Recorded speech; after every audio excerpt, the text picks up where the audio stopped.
Welcome back. All right, last video of the day, promise.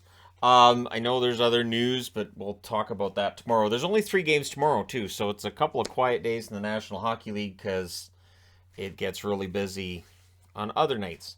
So we had Florida and Anaheim. This had undivided attention. I was also doing a Zoom call with some of the patrons, so that was fun for those who came out.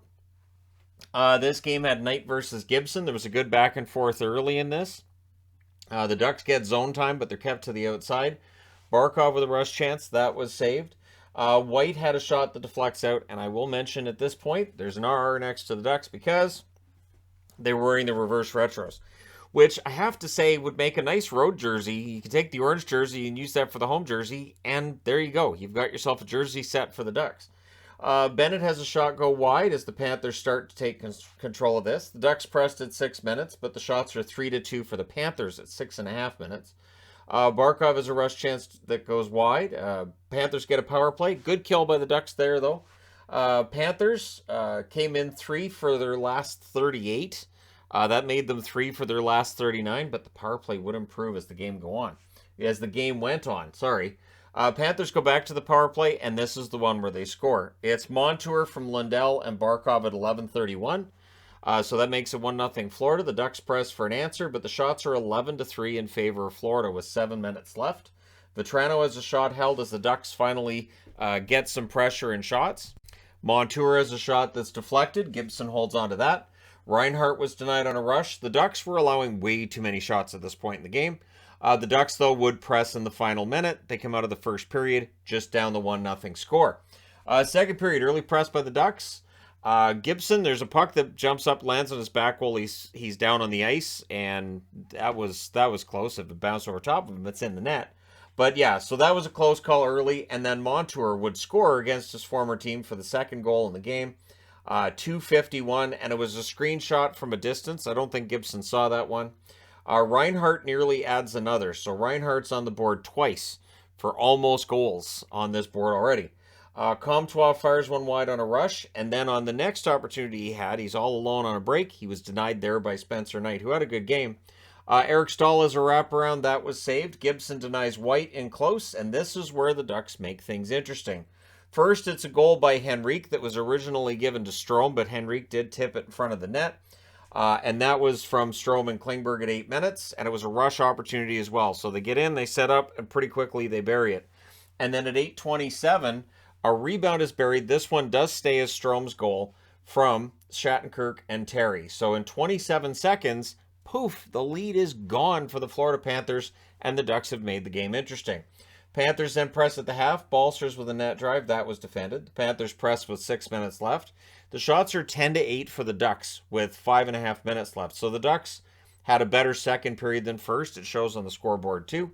Montour fires one wide on a rush. Comtois has a rush chance. That's kicked aside. The Ducks would press in the final 30 seconds. So it's 2-2 after 2, and the Ducks had to feel pretty good about things going into the third. However, in the third period, Barkov's denied on the opening shift. Terry was then denied in close on a rush opportunity shortly after that. Balcers has a chance that's held. The shots are 6-2 for the Panthers at 2.5 minutes. Not a great way to come out. And at 2:55, after a face-off win, it is Reinhart that gets his first goal of the season. He gets that from Lomberg and Mark Stahl, and he buries a rebound. So, first goal for Reinhart, first point for Mark Stahl. Panthers then look to add to the lead. Strome has a rush chance that's defended. The shots are 11-2 at 5 minutes. So, Florida's just shooting from everywhere. Gibson, I thought, had one of his best games of the season, so they're just shooting from all over the ice. Power play to the Panthers. We then had 47 seconds of 5-on-3 that followed that. Pretty undisciplined play at this point by the Ducks. You trip a guy and then you sit on him. Referees are probably going to call that. Panthers call a timeout before the 5-on-3. And the Panthers then take a penalty that makes it 4-on-3. So some good penalty kill there by the Ducks. However, shortly after the 4-on-3 ends, when it's technically 4-on-4, Bennett gets his second goal of the season from Luostarinen and Montour at 8:10. So Montour with a huge game against his former team. So that makes it 4-2. Zegras then fired it high on a rush. Terry has a shot that's blocked. during a short Ducks power play. Remember, there's all these overlapping penalties, so the Ducks had about a 30-second power play there, but everything's killed off. Lundell has a rush chance, that's held. The shots are 15-4 for the Panthers at 9.5 minutes. To the Ducks' credit, they would stop that. Basically, the 15 shots is about as high as it gets. They only had 17 in the period. I say only, but that means they only had 2 after the 9.5 minute mark. So the Ducks press, that draws them a power play. Florida kills that off, which takes 2 minutes off the clock. The Ducks press with 7 minutes left. Beaulieu fires one wide. Things get kind of punchy after a hold by Knight. We get 2 minutes of 4-on-4 coming out of that. Forsling has a rush chance that's held. There's a glove save and a hold on a wrister by Troy Terry. The Panthers prevent the goalie pull until we're down to 1 minute and 55 seconds left. I think the Ducks wanted to get him out sooner, but Florida was controlling the play in Anaheim's end. So things get shovey after a hold by Knight. With 1:37 left, it looked like Fowler's penalty had ended comeback hopes. It looked like that was probably going to do it. However, Lundestrom is messed with when he's on a break, and they decide, you know what, that qualifies for a penalty shot. And Lundestrom gets his first goal of the year. It's a penalty shot goal at 18:46. Oh, and it's also a shorthanded goal, so it's one of those rarities that it's both. And he outweighted Knight. Knight was pretty well set, but he outweighted him, and as soon as Knight committed, Lundestrom put it in the net. So then they have to pull the goalie for 5-on-5 because they're still shorthanded for the rest of the game. And it did make things a little bit interesting, did fire up the crowd, and definitely the Ducks as well. But Reinhart would hit the empty net with a little under a second left from Verhaeghe and Montour. So Montour with a huge game. The final score is 5-3 for the Panthers. They go to 7-5-1 with the win. For the Ducks, they're 4-8-1. And, I mean, the better team wins this one, but the Ducks did make it interesting in parts. The shots favored Florida, 17-11 in the first. They were 13-12 Anaheim in the second, and 17-11 Florida in the third. Final shots, 46-35 for the Florida Panthers. Power plays, the Panthers 2 for 5, Anaheim 0 for 2.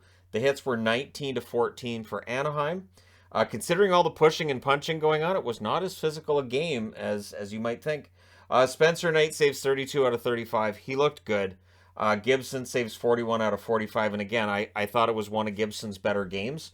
And this is why goals against to me is not as impressive as save percentage. Because, again, Gibson allows 4 goals, right?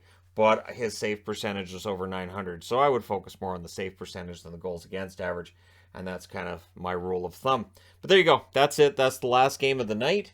As I said, we have 3 games tomorrow. They're all early games. So it'll be an early review again tomorrow night, or recap tomorrow night. I still think of them as reviews, but I call them recaps. But there you go. Let me know your thoughts. If you're a Florida fan, do you feel like this is a game that shows Florida's pulling themselves out of the doldrums? If you're a Ducks fan, do you enjoy this while they're staying competitive, or do you want to start seeing some wins, or are you already thinking, you know, Bedard in a Ducks jersey would look nice? Let me know your thoughts in the comment section below as always. Don't forget to hit like and subscribe if you're browsing your way through. You just happened upon this video. Thank you guys so much for watching. One other point, should the Ducks go back to this logo full time and have that on their home and aways? Let me know your thoughts. And I think I know the answer to that, but let me know. Thank you guys so much for all your support. I will talk to you again soon.